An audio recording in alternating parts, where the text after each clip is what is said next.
Millones de personas votan en contra de sus propios bolsillos. Y no es por casualidad. Escucha con atención los datos de este debate, porque lo que vas a oír a continuación desmonta por completo la versión oficial.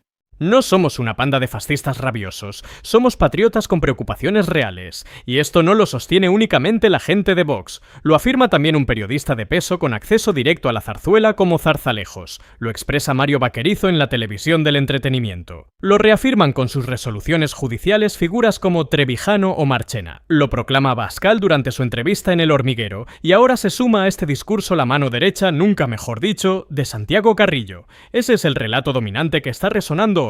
Esa es la música de fondo. Y nosotros podríamos pasarnos el día entero echándoles en cara su postura a toda esta gente, pero daría exactamente igual. No serviría de nada porque tienen todas las de ganar, ya que esa es la melodía que cala en la calle, el susurro que se propaga por todas partes. Ustedes conocen perfectamente a muchísima gente, personas trabajadoras, vecinos de toda la vida, amigos, familiares, gente humilde y decente, que siente un rechazo y un enfado infinitamente mayor por el sueldo que cobro yo por desempeñar un cargo público, que como todo el mundo da por hecho es una cifra altísima, que por el hecho de que un rey emérito se haya marchado del país tras estar 4 décadas llevándoselo crudo. ¿A qué conocen a personas así?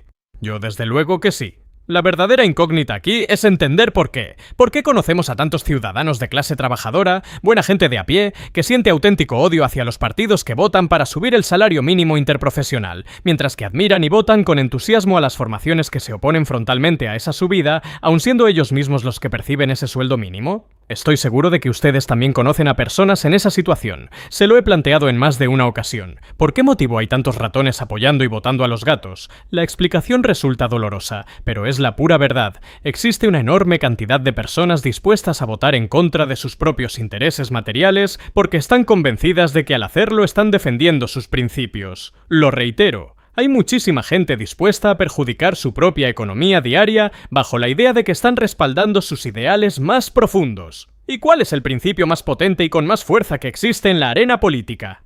La patria. El sentimiento de patria. Porque al final, ¿quién no desea sentirse parte de una patria? ¿Quién querría quedarse fuera de una comunidad? ¿Quién no busca ese sentido de pertenencia?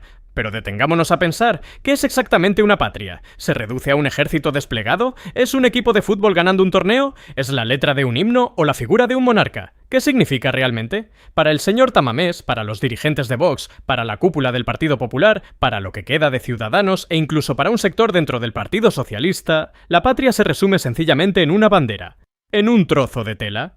De acuerdo, aceptemos esa premisa por un momento, pero ¿qué ocurre con las personas que sostienen esa bandera? ¿Qué pasa con los ciudadanos que llevan sobre sus hombros esa enseña? Porque eso es lo verdaderamente determinante. Quizá una patria no sea ni las Fuerzas Armadas, ni un club deportivo, ni la corona, ni una marcha militar, ni una bandera al viento. A lo mejor la patria es la gente que vive en ella. A lo mejor la patria es el prójimo, y más concretamente, en qué condiciones de vida se encuentra esa persona. Así que analicemos detalladamente lo que han votado los autoproclamados campeones del patriotismo, la gente de Vox, en beneficio de esa ciudadanía. En España tenemos a día de hoy un 30% de pobreza infantil. Existen más de 13 millones de personas en riesgo de exclusión o pobreza. Rozamos los 3 millones de personas desempleadas. Se siguen ejecutando de media unos 100 desahucios diarios. Y la cesta básica de la compra ha experimentado una subida del 30%. Haber ido a un colegio privado no garantiza tener educación, eso queda bastante claro. Esa es la realidad objetiva de la España actual.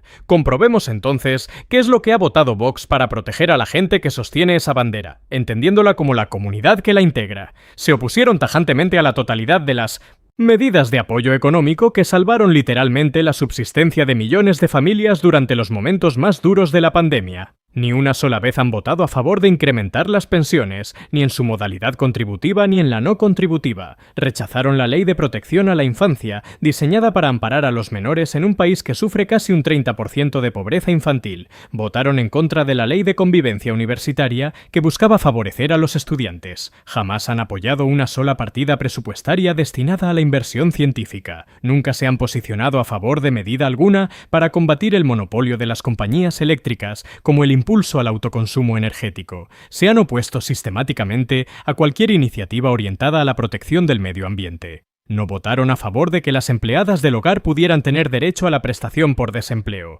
Votaron en contra de prohibir la venta pérdidas, y eso que presumen de ser los mayores defensores del mundo rural y del campo. Votaron en contra de la implantación del ingreso mínimo vital. y jamás han dado su voto a favor para incrementar el salario mínimo interprofesional. Estos son los supuestos patriotas preocupados. Este es su verdadero historial. ¿Y cuál es la respuesta que te ofrece Vox ante los problemas reales? Lo que Vox le dice al ciudadano es simple. Si pasas necesidad y hambre, la respuesta es España. Si no tienes acceso a una vivienda, España. Si estás en el paro y no encuentras empleo, España. Si tienes un techo pero no te llega el dinero para pagarlo, España. Si trabajas jornadas eternas pero cobras un sueldo miserable, la solución es España. España para todos, sin propuesta alguna. Y hay personas entre la clase trabajadora que se dedican a aplaudir estas consignas sin darse cuenta de la realidad. Lo que Vox le está diciendo a cualquier trabajador o trabajadora es que la patria debe convertirse en su nuevo Dios, una divinidad a la que hay que rezarle y rendir culto frente a una bandera, mientras por detrás ellos se encargan de recortar y cerrar un hospital público. Señor Tamames, buenas tardes. ¿Qué tal se encuentra? Se le está haciendo un poco largo todo este proceso, ¿verdad? Ha venido usted hoy aquí a presentar y vender su libro en el sentido más literal de la palabra. Me ha resultado bastante divertido cuando ha comentado que desconoce quién le ha podido sustraer y filtrar el contenido de su discurso. Tenga muchísimo cuidado. No vaya a ser que le hayan infectado el dispositivo móvil con el sistema Pegasus. Se lo comento por experiencia propia. Aún así, he escuchado con absoluta atención sus palabras, y me surgen varias dudas y preguntas directas para usted, aunque me gustaría hacer una reflexión previa. Usted recurre de manera constante a la memoria y al pasado, pero conviene recordar que no cualquier tiempo pasado fue necesariamente mejor. Esto no es una idea mía, es algo que me repetía con frecuencia mi propio abuelo. Sacralizar y mitificar etapas anteriores resulta sumamente peligroso. Si echamos la vista atrás 40 años, ¿qué es lo que teníamos? Hace 4 décadas, Juan Carlos I pasaba por ser la figura de un rey cercano y campechano que profesaba un gran afecto por su esposa, e incluso había quien sostenía la leyenda de que se dedicaba a socorrer a ciudadanos anónimos cuando salía en motocicleta. Hace 40 años, Juan Pablo II era presentado como un pontífice afable al frente de una institución eclesiástica en la que supuestamente no existía ni un solo caso de pederastia. Hace 40 años, un humorista como Arévalo hacía chistes burdos sobre personas homosexuales, sobre personas negras o sobre el maltrato hacia las mujeres, y no ocurría absolutamente nada. Así que no es verdad que hace 40 años viviéramos en una sociedad mejor. Lo que ocurría hace 4 décadas es que existían muchísimas más falsedades y una cantidad infinitamente mayor de privilegios impunes. Lo único plenamente cierto de aquella época es que todos y todas los que estamos aquí teníamos exactamente 40 años menos. Esa es la única realidad incontestable. Hoy nos ha venido a describir un tiempo irreal, una etapa histórica idealizada que jamás existió. Y lo ha hecho caminando del brazo de los herederos políticos, de los hijos y de los nietos de aquellas personas que a usted lo metieron en la cárcel. Pero no se confunda, señor Tamames, porque me conozco perfectamente el argumento. Eso no representa un acto de reconciliación nacional, eso es una rendición en toda regla. Usted ha dedicado un bloque muy amplio de su intervención a lanzar duras críticas contra este Ejecutivo y contra las formaciones políticas que alcanzamos acuerdos con él, acusándonos, de forma literal, de traicionar el espíritu de la transición democrática. Entiendo que esa es su tesis central. De hecho, da la sensación de que se encuentra sentado en esa tribuna únicamente por ese motivo. A lo largo del día de hoy se ha definido en reiteradas ocasiones como un firme defensor de la Constitución y como un histórico luchador antifranquista. Nos ha recordado que su afiliación al Partido Comunista no respondió tanto a una convicción ideológica marxista como a su compromiso en la lucha contra la dictadura. Se presenta como un hijo directo del texto constitucional de 1978 y a la vez afea la supuesta falta de coherencia del gobierno por sus pactos de investidura y de legislatura. Pero dígame una cosa, señor Tamames, ¿sabe perfectamente con qué formación política se está presentando hoy aquí para intentar alcanzar la presidencia del gobierno? Porque al fin y al cabo de eso trata esta iniciativa parlamentaria. ¿Se ha parado a revisar detenidamente quiénes son las personas que han estampado su firma en su moción de censura? Sí, lo sabe perfectamente, pero no está de más recordarlo en voz alta porque se trata de información pública y totalmente contrastable. Uno de los diputados que suscribe su candidatura es Juan José Aizcorbe, representante de Vox por la circunscripción de Barcelona. En el año 1982 militaba activamente en Fuerza Nueva. En 1988 formaba parte de Juntas Españolas. Y en 1989 figuraba en las filas del Frente Nacional. Estamos hablando de formaciones que abogaban abiertamente por el restablecimiento de un régimen dictatorial mediante un nuevo golpe de Estado. Este es uno de los firmantes de su moción. Señor Tamames, ¿qué componente antifranquista, constitucionalista o respetuoso con la transición encuentra usted en este perfil? Veamos a otro de los firmantes. Juan Carlos Segura, también diputado parlamentario de Vox por Barcelona. En el año 1980 militaba en el Frente Nacional. En 1981 fue arrestado por las fuerzas de seguridad tras lanzar un cóctel molotov contra una sede política de la Unión de Centro Democrático. Hay que actuar con un grado considerable de violencia para hacer algo así, y en 1982 volvió a ser detenido por participar en la quema de una efigie del monarca. Un diputado que hoy avala con su firma su aspiración a la presidencia. Señor Tamames, ¿dónde está aquí la coherencia con el espíritu de la Constitución o con la lucha antifranquista? Les ruego un poco de silencio en el hemiciclo, por favor. Prosigamos con la lista. Jordi de la Fuente, actual secretario de organización de Vox en la provincia de Barcelona. Esta persona militó en una organización de carácter nazi denominada Movimiento Social Republicano, y en el año 2009 fue arrestado por actos de vandalismo contra un templo judío y contra un centro de acogida de menores. Este señor ocupa un cargo de máxima responsabilidad organizativa en el partido que lo propone a usted. Señor Tamames, ¿qué tiene todo esto que ver con la memoria democrática o con los valores de la transición? Otro ejemplo claro, Jorge Cutillas, diputado de Vox en la Asamblea de Madrid. Formó parte del grupo ultraderechista Patria y Libertad, y terminó siendo detenido por apedrear un autobús ocupado por niños vascos que visitaban Madrid. Una actuación lamentable. ¿Qué vínculo guarda esto con el marco constitucional? Y para no extendernos indefinidamente, el caso más llamativo, Javier Ortega Smith. En el año 1988 militaba en las filas de Falange y llegó a redactar artículos de opinión reclamando la vuelta a un modelo político de partido único y de sindicato vertical. Señor Tamames, le pregunto nuevamente, ¿qué hay de antifranquista o de democrático en la trayectoria de quienes le sostienen hoy aquí? Usted habla de derroche público, señor Tamames. De hecho, sus compañeros de bancada en Vox insisten constantemente en el concepto del despilfarro institucional. A mí me parece una conversación legítima y oportuna, pero ya que defienden con tanto ahínco la austeridad en las cuentas, ¿qué opinión le merece que Vox haya transferido 4 millones de euros a una fundación privada presidida directamente por el propio Santiago Abascal? Esto no es una invención ni una especulación mía. Lo ha revelado públicamente quien fuera su secretaria general, Macarena Olona. ¿No le parece que eso constituye un claro ejemplo de derroche? Como mínimo, cabría cuestionar la razón por la cual una formación política desvía 4 millones de euros hacia un ente presidido por su propio líder. Ya que ponemos el foco en el malgasto del dinero, abordémoslo con todas sus consecuencias. Veo que el señor Abascal le va haciendo apuntes al oído sobre la marcha. Me da la sensación de que usted no termina de procesar bien todo lo que le están trasladando. En su intervención también ha apelado a la convivencia nacional. Por eso le pregunto con total sinceridad, ¿de qué manera contribuye a garantizar la convivencia el envío de contingentes de la Guardia Civil y de la Policía Nacional para cargar contra ciudadanos concentrados en los colegios electorales en Cataluña el 1 de octubre de 2017? Analícelo fríamente desde una perspectiva objetiva de imagen. ¿Sirvió de algo aquella actuación policial? ¿Consiguió que alguna persona en Cataluña renunciara a sus convicciones independentistas a raíz de aquellos hechos? En absoluto. Usted ha utilizado la expresión nuestra lengua para referirse de forma exclusiva al castellano, llegando a acusar a la Generalitat de perseguir el idioma español.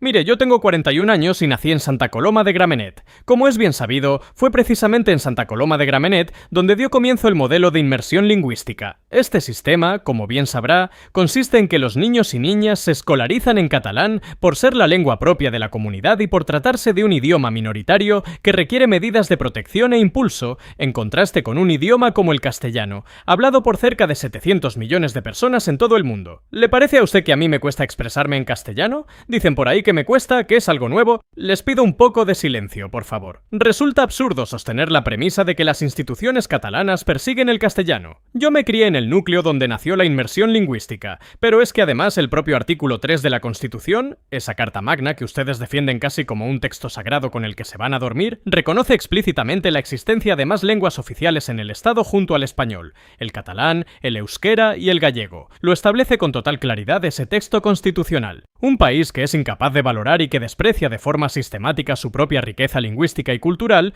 sencillamente no es merecedor de tenerla. Señor Tamames, usted aborda la memoria democrática asegurando que en un conflicto bélico no existen ni buenos ni malos, y concluye su intervención citando versos de Antonio Machado. Estoy absolutamente convencido de que a Machado no le habría hecho ninguna gracia esa equidistancia de equiparar a las partes, aunque le haya servido para sacarle los aplausos a la bancada de Vox. La pregunta de fondo es si a usted le parece aceptable que un responsable de represiones sangrientas como Queipo de Llano haya permanecido enterrado con honores en una basílica hasta prácticamente ayer mismo, mientras un creador de relevancia internacional como Federico García Lorca continúa enterrado en una cuneta anónima. ¿Eso encaja dentro de su visión de que no hubo ni buenos ni malos? Lo que resulta ciertamente chocante es su vara de medir para calificar las cosas. Para ustedes, absolutamente todo constituye un golpe de Estado, excepto lo que objetivamente sí lo fue. Modificar el Código Penal es un golpe de Estado. Que el Partido Socialista constituya un gobierno de coalición con Unidas Podemos es un golpe de Estado. Proceder a la renovación del Tribunal Constitucional es un golpe de Estado.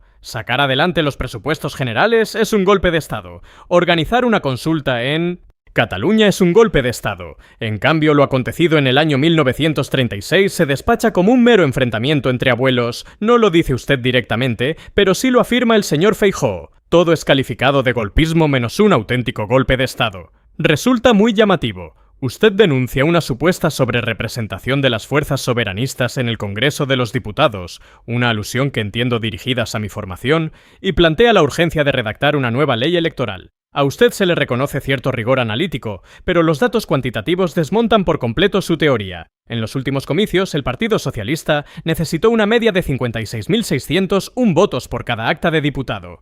El Partido Popular precisó 56.708 apoyos. El Partido Nacionalista Vasco requirió 63.167 papeletas. Y Esquerra Republicana de Cataluña tuvo que cosechar 67.167 votos para obtener cada uno de sus escaños. Los datos son claros y no admiten discusión. ¿Quién está realmente favorecido por el sistema? ¿Por qué insisten de manera recurrente en alterar la ley electoral basándose en una premisa falsa? Asegura también que España cuenta con un marco penal ejemplar, que sirve de modelo a escala internacional. Si tan garantista e imbatible es nuestro sistema judicial, ¿por qué los tribunales de países como Escocia, Alemania, Suiza o Bélgica se han negado a extraditar a dirigentes políticos como Carles Puigdemont o Marta Rovira? Si nuestro modelo procesal es tan intachable, ¿por qué los jueces europeos no han concedido esas entregas? La respuesta consta formalmente en sus resoluciones, porque consideran de forma explícita que en nuestro país no se darían las condiciones para garantizarles un juicio justo.